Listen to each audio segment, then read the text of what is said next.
Welcome to this presentation. It is a lesson on Vanity, a poem written by Birago Diop. If we tell gently, gently, all that we shall one day have to tell, who then will hear our voices without laughter? Sad complaining voices of beggars, who indeed will hear them without laughter? If we cry roughly of our torments, ever increasing from the start of things, what eyes will watch our large mouths, shaped by the laughter of big children?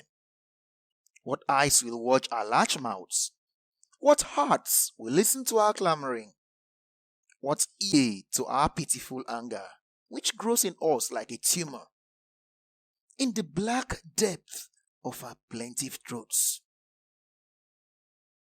When our dead come with their dead, when they have spoken to us in their clumsy voices, just as our ears were deaf to their cries, to their wild appeals, just as our ears were deaf, they have left on the earth their cries, in the air, on the water, where they have traced their signs, for us blind, deaf, and unworthy sons, who see nothing of what they have made, in the air, on the water, where they have traced their signs. And since we did not understand the dead, since we have never listened to their cries, if we weep gently, gently, if we cry roughly to our torments, what hearts will listen to our clamoring? What ears to our sobbing hearts? This poem recognizes the fact that as Africa, we are a nation, a continent that has very many problems. A continent that is faced by different forms of problems. If we want to talk about the problems, everyone has an idea of what the problems look like. Even a little child can easily pick that we face unemployment, we face insecurity, we face deadly diseases, poor educational systems, weak health systems, poor infrastructure, rape, murder, you name them, thefts, armed robbery. These are things that have been with us and have been tormenting us all along. In recent years, we've also talked about terrorism. We know that all these things exist. But the poet's persona asks a question. If we decide to tell all these things to people in a very gentle way, who will hear us without laughter? Are people not going to think that we are just beggars by the way we plead gently, gently? The question here is, what will make someone listen to someone else who has a problem, and at the end, the person listening begins to laugh? It's just a way of saying, well, your problem should not even bother me, so as you're telling me, you sound funny. The second part says, if we cry roughly of our torments, ever increasing from the start of things. So let's say we do not want to use a very gentle way to talk about the problems we have. We decide to cry, make noise about it, cry about it, demonstrate roughly for people to see. The poet's persona asks a question. Who will hear us? Who will look at our large mouths that we used to cry without thinking that we are children? Now the poet's persona uses the construction big children. So the person will laugh at us and say, hey, you're grown up. Why do you still behave like a child? Come on, man up. This is what you should be able to do. What kind of mind will listen to the pitiful situations that we cry about coming from our sorrowful throats? No one. Again, a question is raised. Why would everyone listen to you cry so well, and at the end, no one does anything? Invariably, whoever would listen and would do nothing would simply be telling me, what you're crying about is not my problem. So, you look funny. You look like a little child who can do something for himself or herself but chooses to cry instead. When our dead come with their dead, that's the next session. Making a reference to the ancestors. Making a reference to how things are supposed to be traditionally, culturally, morally. The way our ancestors started the land. The way our ancestors started the life. That they had laid the foundations for us. Even their own forefathers had laid foundations for them which they followed. But we have chosen to be outcasts. We have chosen to abandon the ways that our forefathers survived with. Despite all the signs they made for us, all the rules they use, their ways of life that they preach to us, we abandon everything and choose to be unworthy sons. We are unworthy because we do not bear the mark of those who bore us. We do not bear the marks of the African ancestors who laid the moral, economic, and social foundations for Africa. And so, because we choose to abandon these people, what is going on?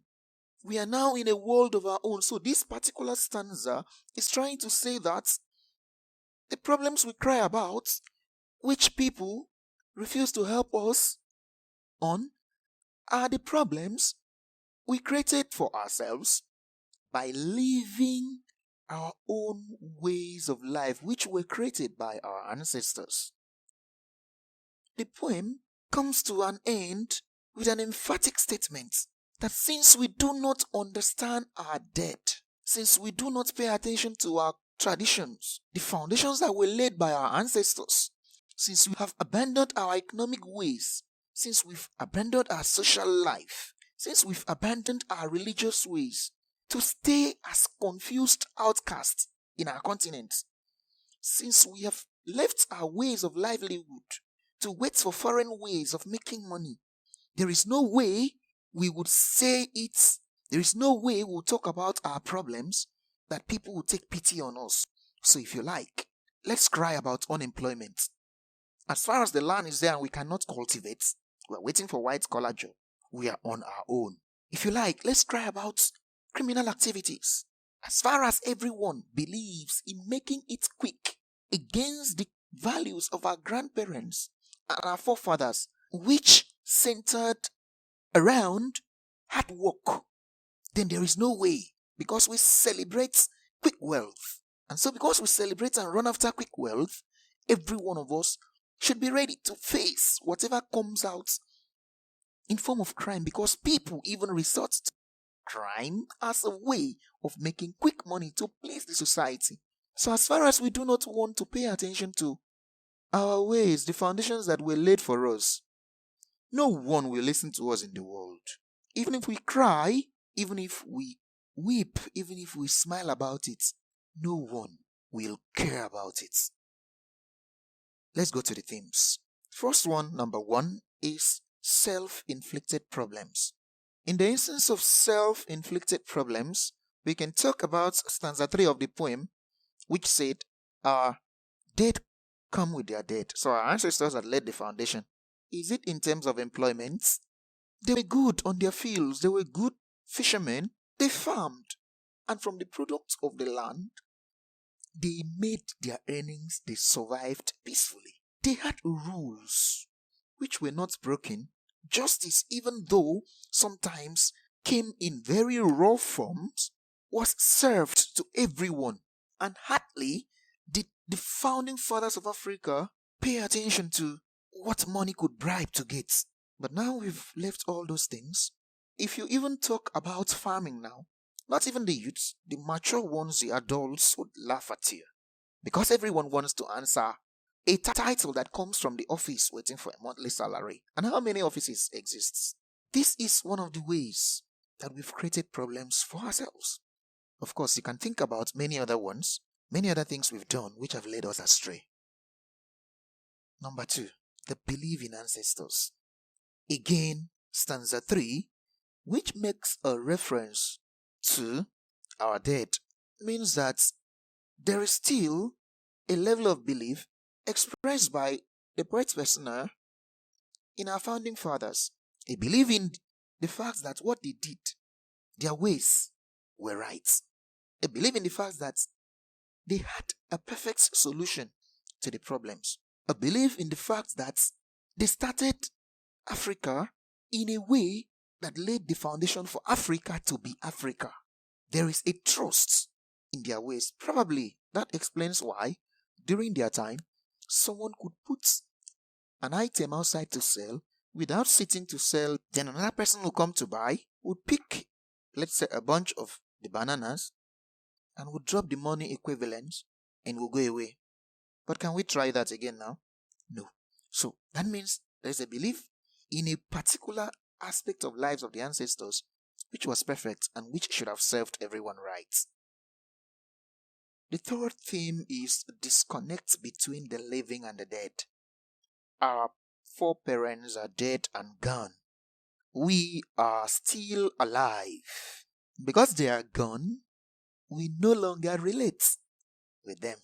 The ways of life they so much valued have died in our own hands because we no longer have to listen to what a dead man has to say. No dead man has to come to enforce a rule for us. We do not need to live under the rules that they made when they are gone already. We make new rules for ourselves. We define the ways we want to live. We are separated from them because they are dead. We are separated from their ways of life because they are dead. We have our own ways of life that we live now. We live by our own rules because we are the living. And just like they say, the living and the dead have nothing in common in many instances. The fourth theme number 4, the importance of self-made solutions. The continuous question, who will listen to us? Who will hear us without laughter? Is a way of emphasizing that if we are the ones facing the problems, then we should find the solutions. If we are facing the problem of unemployment, then we should find a way to employ our people. If we are facing crimes, then the solution to crimes should come from us. Because this is our society. There is no need to start jumping up and down, crying and pleading all over the world. Every nation has a problem. No one will leave his own problems to come solve my own problems. It is general. It starts from humans. It gets to families, societies, nations and continents. Identify your problem, solve them. Do not identify your problem and start crying around without doing anything to solve them. Theme number 5, importance of cultural values. There is a line of argument, especially in the last stanza of the poem, that believes that as far as we refuse to listen to our founding fathers, that no one will listen to us because we'll keep crying about in vain. A way of listening to the ancestors is a way of saying, pay attention to your cultural values. Maybe if we had continued to live the communal system of life that we had earlier, where a neighbor would knock the door of the fellow neighbor if the day came around and the two didn't meet each other, we would still care. Maybe if we didn't preach the gospel of mind your business generally, we would still have some elements of human feelings that will protect us from some crimes against humanity. Maybe if we still valued hard work, where people asked questions before they celebrated wealth, crime would have gone down. Let's go to the literary devices. Repetition, we have a lot of them in the poem. Gently, gently. What hearts? What mouths? In the air, on the sea, on the tree, all those terms have been repeated over time in the poem. So we can use that as a device called repetition. alliteration. Alliteration comes in form of the repetition of the words, initial consonant sound. So gently, gently, in line 1 will give us J and J, the starting sounds. That gives me alliteration. Metaphor, voices of beggars. So what we say are voices of beggars when we plead gently, gently. Big children, laughter, wide mouth, all those things are direct comparisons to other states. Whatever I complain about, whatever I plead about, is nothing more than a voice of a beggar. So it means what I say, my voice of speech is the voice of a beggar. That's a direct comparison. Many of these exist. Sarcasm. Sarcasm comes up where there is an intention to mock with the aim of creating a change, a positive change.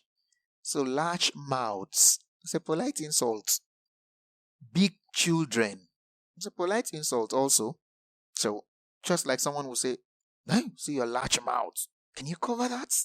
That's just like saying, hey, we don't need all this noise here, please keep quiet, keep calm, control yourself.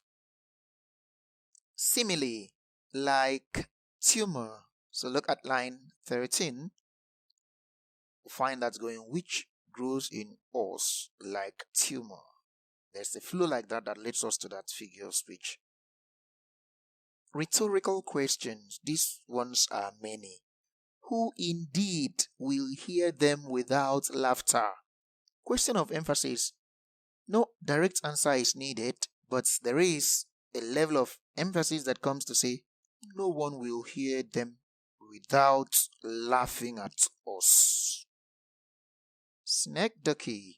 Synecdoche is the use of a part to represent a whole. So, eyes represent human beings. Hearts also represents human beings. Oxymoron. Big children. Children should be little. They are not supposed to be big. Contradictory ideas. Side by side. Enjambment as a run-on technique. The lines flow continuously. So one line does not automatically mean a complete sentence or a complete idea. That's why we have, if we tell gently, gently, all that we shall one day have to tell. And that's why it continues. And the / there on the screen separating gently from all shows that there's a link there that should continue from line 1 to line 2 to line 3. Thank you for watching this video. If you have not subscribed to this channel, please click the subscribe button. Subscription does not require any form of payments. If you also click the bell symbol, you will receive a notification each time a new video is uploaded on the channel. Do not forget to like and share this video if you feel that you have benefited from it. Thank you.